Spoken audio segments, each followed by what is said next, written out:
그리스도 안에서 자라나기 두 번째 시간입니다. 우리는 왜 자라나야 하는가? 장님 코끼리 만지기라고 하는 오래된 유래가 있습니다. 불교의 경전에서 유래가 된 이야기인데요. 이 코끼리를 만져보게 한 후에 코끼리는 어떠한가에 대해서 질문을 하고 답을 하는 일화입니다. 한 사람은 이 상아를 만져본 후에 큰 뿔이라고 말을 합니다. 이 머리를 만져본 사람은 바위라고 답을 하죠. 다리를 만진 사람은 기둥이라고 말을 하고, 배를 만져본 사람은 벽입니다. 이 꼬리를 만진 사람은 새끼줄입니다. 코끼리는 새끼줄입니다. 이렇게 답을 내리게 돼요. 이 일화는요, 이 사람들의 어리석음을 꼬집는 이야기입니다. 사람들은 자신들이 알고 있는 단편적인 지식이 전부라고 믿고 있습니다. 또 그래서 확신을 하죠. 그렇지만 그것이 얼마나 어리석은지 많은 사람들에게 교훈을 주고 있는 일화입니다. 그럼 우리는 어떨까요? 나는 장님일까요? 나는 아닐까요? 어떤 면에서 우리는 그러합니다. 자신의 뜻이 진리인 것처럼 주장하는 모습을 보면 우리는 장님일 때가 있어요. 어찌나 자기 주장이 그렇게 강한지요. 그러나 우리는 장님이 아니기도 합니다. 우리는 부분적으로 알고 때로는 연약하지만 지금은 조금만 볼 수 있지만 우리가 성령의 인도하심을 잘 따라가게 되면 내가 잘 자라고 성장하게 되면서 우리는 계속 더 많은 것을 깊게 볼 수 있기 때문에 그렇습니다. 바울은요, 그래서 이 부분을 이렇게 말하는데요. 우리가 잘 알고 있는 사랑장 안에서 이렇게 말씀하고 있습니다. 우리가 부분적으로 알고 부분적으로 예언하니 온전한 것이 올 때 부분적으로 하던 것이 패하리라. 내가 어렸을 때에는 말하는 것이 어린아이와 같고 깨닫는 것이 어린아이와 같고 생각하는 것이 어린아이와 같다가 무엇이 어린아이와 같습니까? 말하는 것이, 깨닫는 것이, 생각하는 것이 어린아이와 같다가 장성한 사람이 되어서는 어린아이의 일을 버렸노라. 우리가 지금은 거울로 보는 것 같이 희미하나 그때에는 얼굴과 얼굴을 대하여 볼 것이요. 지금은 내가 부분적으로 아나 그때에는 주께서 나를 아신 것 같이 내가 온전히 알리라. 아멘. 지금 우리는 부분적입니다. 그러나 우리는 영원히 부분적이지는 않을 거예요. 내가 그리스도 안에서 잘 자라게 될 때 우리의 부분적인 것들이 그리스도 안에서 점점 온전해질 수 있습니다. 내가 점점 온전해지는 것, 그것이 나를 바라보시는 하나님의 기쁨입니다. 그것이 내가 성장하는 것이고 그것이 나의 영성과 나의 삶의 지경이 넓어지는 거예요. 오늘 말씀을 통해서요, 나는 왜 자라나야 되는지에 대해서 함께 말씀을 나누게 됩니다. 또한 어떻게 자라나야 하는가, 오늘 하나님께서 나에게 주시는 말씀을 믿음으로 받으시기를 주님의 이름으로 축복합니다. 첫 번째 말씀은요, 자라나야 하는 이유입니다. 성경에는 성장에 대한 말씀이 끊임없이 등장하게 돼요. 성장에 대한 말씀, 어떤 열매에 대한 말씀, 이것은 우리에게 잠시 소망을 주고 잠시 희망을 주고 우리에게 어떤 긍정적인 마음을 가지기 위해서 조금씩 넣어주신 말씀이 아닙니다.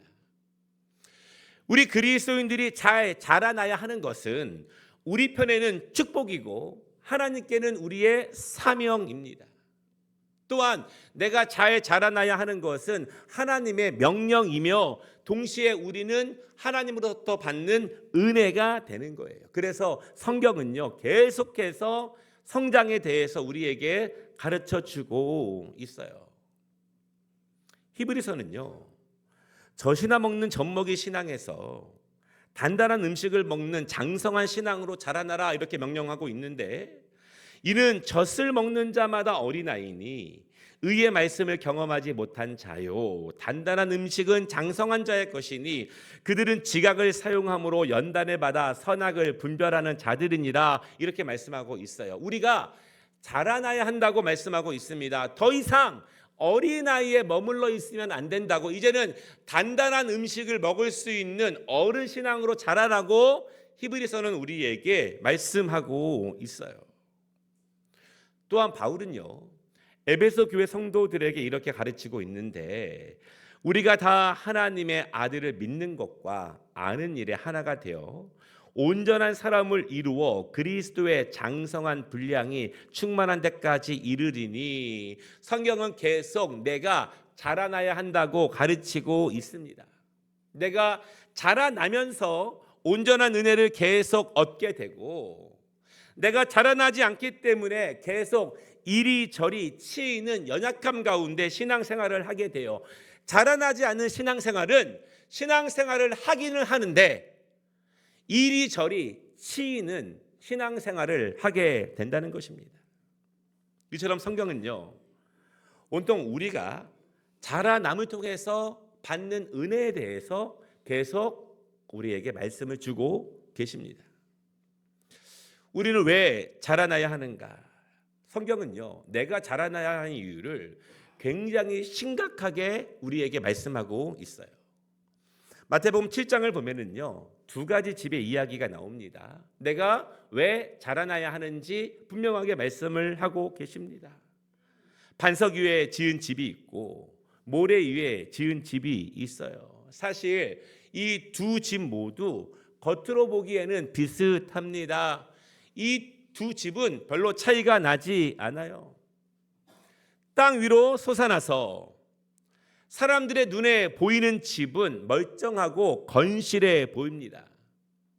그렇지만 큰 비가 오고 거센 바람이 불면 금이나 갈라지고 무너지는 집이 분명히 있습니다. 평소에는 멀쩡해 보이지만 어떤 일이 생기면 흔들리고 요동하게 되고 금방 무너지는 집이 있어요. 그 두 집의 차이는 무엇일까요? 그 차이는요, 보이는 부분이 아니라 보이지 않는 부분의 차이가 있습니다. 겉으로 보기에는 멀쩡해 보이고 괜찮아 보이지만 보이지 않는 부분에는 굉장히 큰 차이가 있습니다. 그 차이가 있기 때문에 어떤 일이 생기면 그 진짜 실력이 금방 드러나게 되죠. 어떤 차이일까요? 한 집은요, 그 집의 토대를 깊이 만드는 데 많은 노력과 시간을 기울였고, 한 집은 토대를 깊이 만드는 데 소홀해지게 됩니다. 내가 보기에 괜찮은 부분, 다른 사람들이 보기에 괜찮은 부분에는 많은 신경과 노력을 다하지만 다른 사람들이 보지 못하고 있는 그 부분에 대해서는 별로 신경을 쓰지 않아요. 눈에 비치는 모습에만 열심을 내게 된다는 것이죠. 그 보이지 않는 부분, 그것이 무엇일까요? 그것은 영적인 부분입니다. 나와 하나님과의 관계예요. 그래서 바람이 불고 비가 오면 무너집니다. 무슨 말이냐면, 나와 하나님과의 영적인 관계가 단단하지 않으면, 우리가 영성이 깊이 자라나지 아니하면 쉽게 무너지게 됩니다. 여러분, 결국 신앙은요, 다른 무엇이 아닙니다. 신앙은 나와 하나님과의 관계가 계속 단단해지는 것, 그것이 우리 신앙생활 아니겠습니까? 그런데 다른 것들 때문에, 비가 오는 것들 때문에, 바람이 부는 것들 때문에 나와 하나님과의 관계에 금이 가게 되고 그것이 무너져 버리는 거예요. 내가 예배에 출석하고 어떤 일을 하는 것, 눈에 보이는 것은 멀쩡해 보일 수 있지만 어떤 일이 생기면 나와 하나님과의 관계, 그 영적인 토대의 모습이 금방 바로 드러난다는 것이죠. 마태복음 7장에서는요, 또 다른 두 가지 길에 대해서 심각하게 우리에게 말씀을 주고 있습니다. 좁은 문으로 들어가라.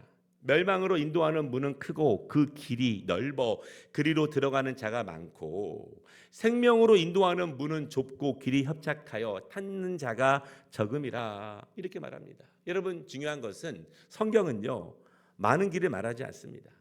많은 길 가운데에서 우리에게 생명의 길을 찾으라 이렇게 말씀하지 않습니다. 사실 우리가 진리의 길을 찾는 것은 쉽고 단순합니다. 성경은 우리에게 두 가지 길을 명확하게 보여줘요.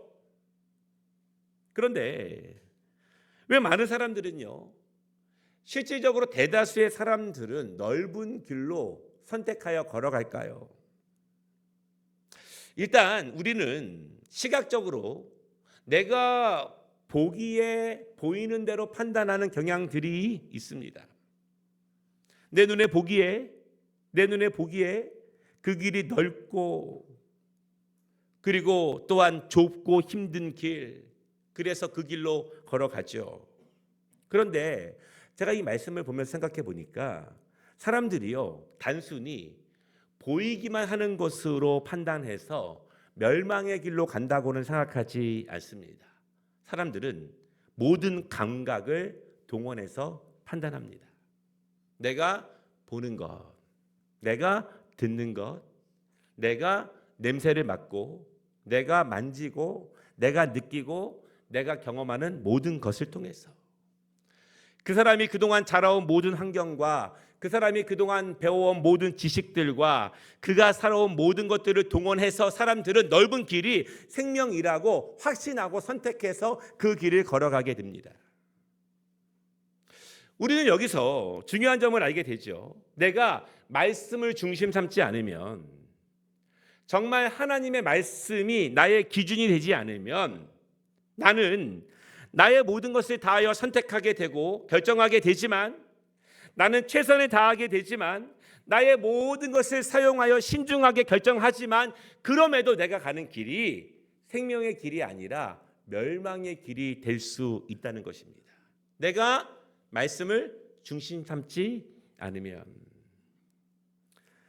이것이 바로 우리가 자라나야 하는 이유입니다. 내가 자라나고 성장한다는 것은요, 내가 더 많은 사회적인 경험을 하고 나의 오감을 더욱더 발전시키는 것은 아닐 것입니다. 나의 모든 감각과 나의 모든 생각과 나의 모든 지성과 나의 모든 경험 안에 말씀의 자리가 점점 더 커져가는 것, 그래서 하나님의 말씀이 나의 중심이 되게 하는 것, 그것이 내가 자라나는 증거일 거예요. 그것이 결국 내가 그리스도 안에서 온전하게 성장하고 있다는 증거가 됩니다.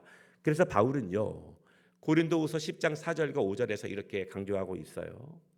모든 이론을 무너뜨리며 하나님을 아는 것을 대적하여 높아진 것을 다 무너뜨리고 모든 생각을 사로잡아 그리스도에게 복종하게 하니. 아멘. 우리가 그리스도 앞에 온전하게 복종할 때, 그때 우리는 모래 위가 아니라 반석 위에 집을 짓고 넓은 길이 아니라 좁은 길을 갈 수 있습니다. 왜냐하면 이제 보는 것이 달라졌기 때문에, 이제는 판단하는 것이 달라졌기 때문에, 이제는 나의 모든 것을 통해서 결정하는 것이 아니라 하나님의 말씀으로 결정하기 때문에 그렇습니다. 결국요, 내가 잘 되기 위해서는, 내 영이 잘 되고 내 삶이 잘 되기 위해서는 내가 성장해야 합니다. 다른 누구가 아니라 내가 잘 되기 위해서 성장하시기를 주님의 이름으로 축복합니다. 두 번째는요, 어떻게 자라는가. 뒤에 계신 분들 조금 에어컨을 좀 틀어주시면 더워하시는 분들이 굉장히 많으셔서 조금 도움이 될 것 같습니다. 두 번째, 어떻게 자라는가. 오늘 우리가 함께 읽은 본문에는요, 성장에 대한, 열매 맺음에 대한 여러 가지 개념이 함께 담겨져 있습니다. 오늘 우리가 함께 읽은 두 절의 말씀은 좀 복잡해요. 그만큼 열매를 맺는다는 것은 단순하게 이루어지는 것이 아니라 복합적으로 이루어진다는 것을 이 두 절 말씀을 통해서 우리가 알 수 있습니다.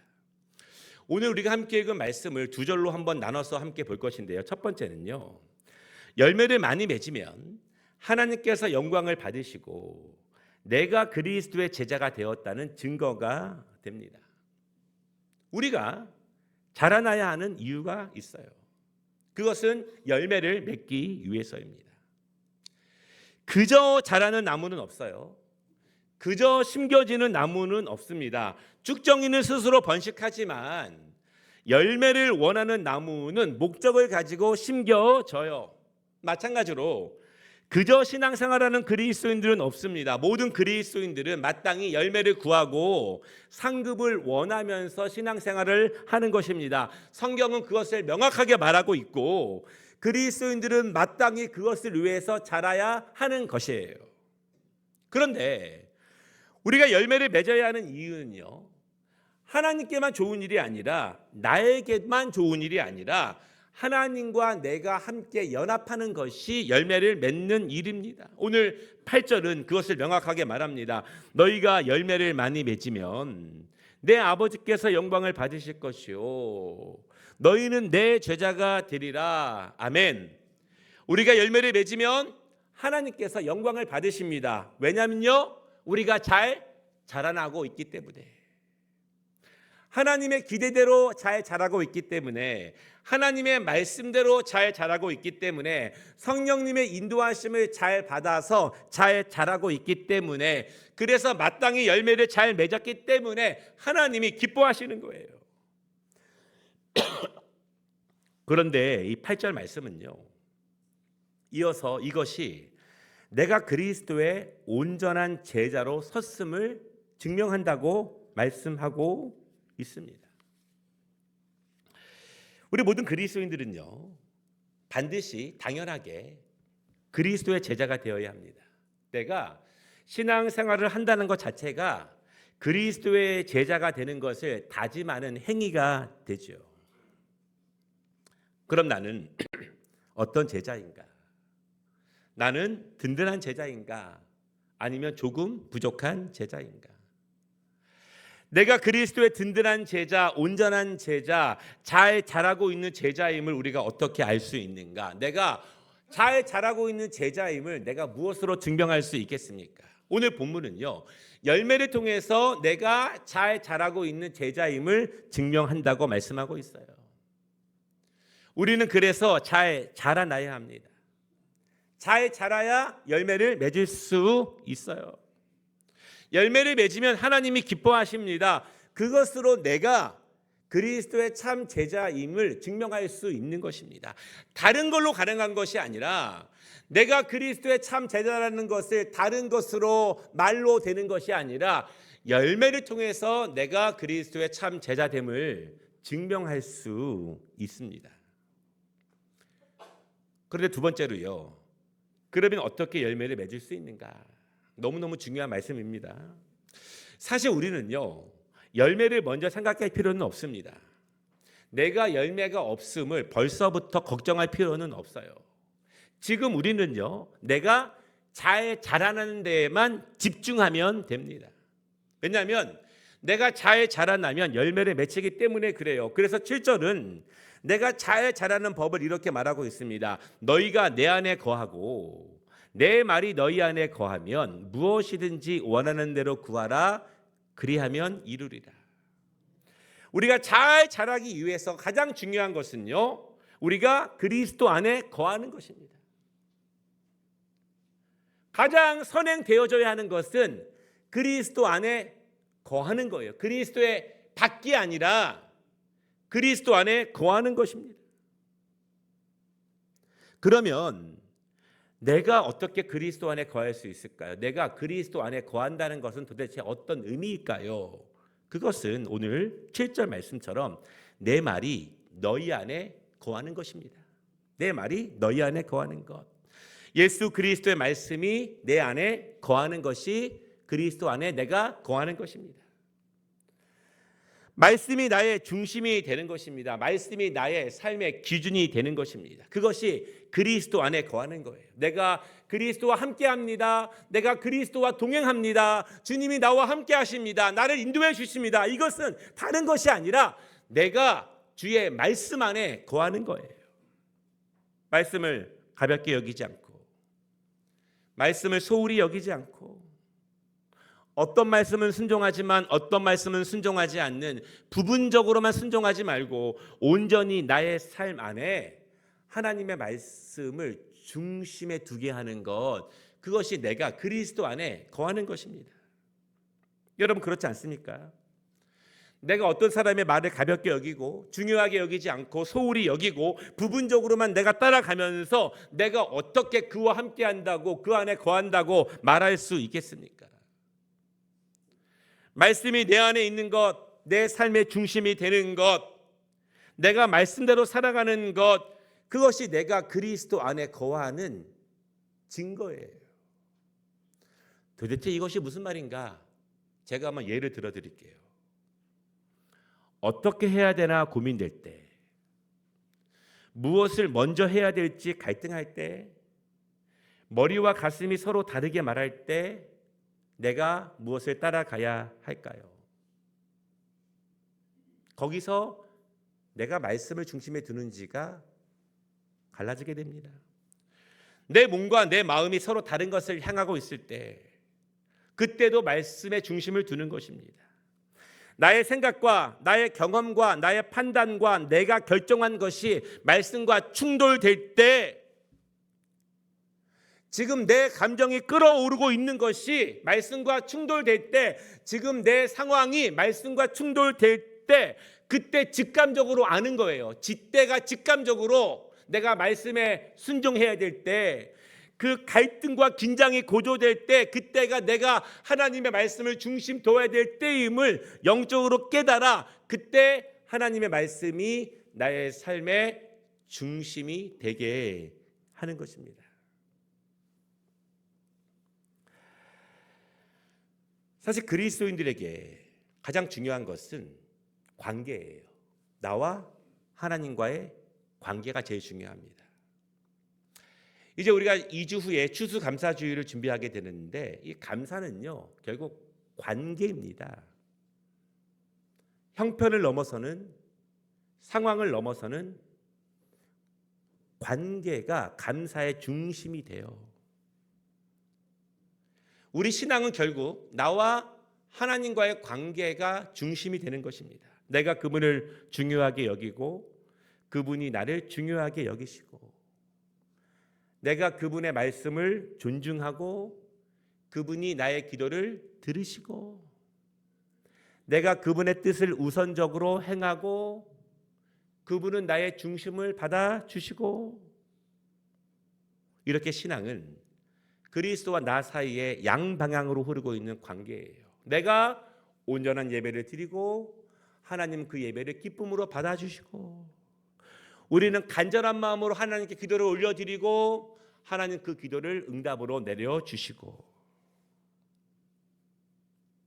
다른 사람이 어떤 일 때문에 무엇 때문에 나와 그리스도의 관계를 갈라놓을 수 없는 것, 큰 비가 와도 어려움이 와도 어떤 부수적인 일 때문에 나와 그리스도의 관계에 금이 가지 않는 것, 다른 여러 가지 상황 때문에 내가 그리스도 앞에 온전한 예배자로 서는 것에 흔들리지 않고 요동치지 않는 것, 다른 무엇보다 나와 그리스도와의 관계가 가장 우선하는 것, 그것이 신앙의 본질이고 그것이 내가 잘 잘하고 있다는 증거가 됩니다.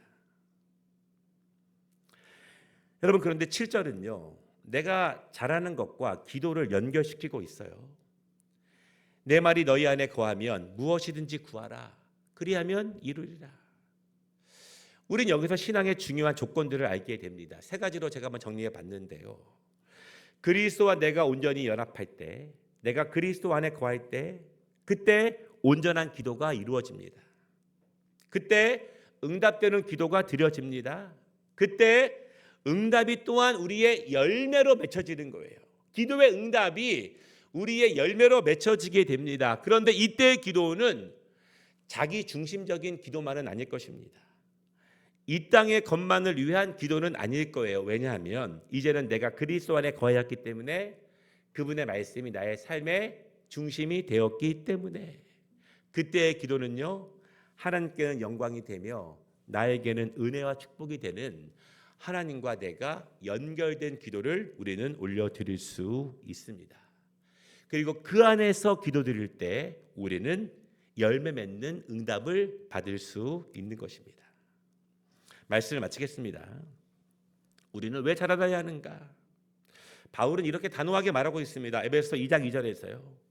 그때 너희는 그 가운데에서 행하여 이 세상 풍조를 따르고 공중의 권세 잡은 자를 따랐으니 곧 지금 불순종의 아들들 가운데에서 역사하는 영이라. 우리가 잘 자라나야 하는 이유는 세상 풍조를 따르는 불순종의 아들이 되지 않기 위해서입니다.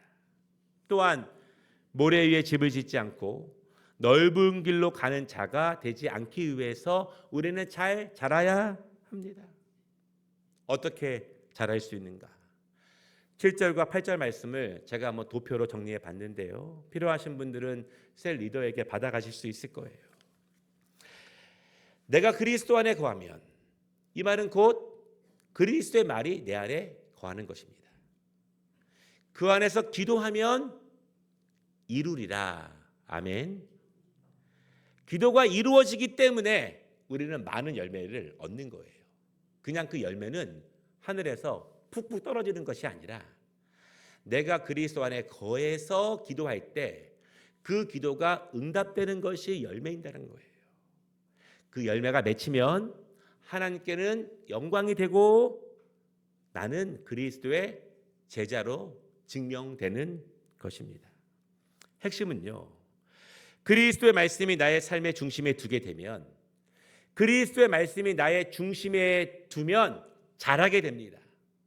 역사는 시작되고 기도는 응답됩니다. 사랑하는 여러분, 우리는 많은 은혜를 구합니다. 우리는 많은 열매를 구하고 바랍니다.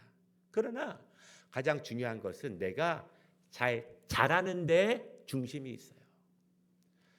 그리스도가 우리를 잘 자라게 하기 위해서 주신 그분의 말씀을 생명으로 받아 우리의 삶의 중심에 두어 잘 자라나시기를 주님의 이름으로 축복합니다.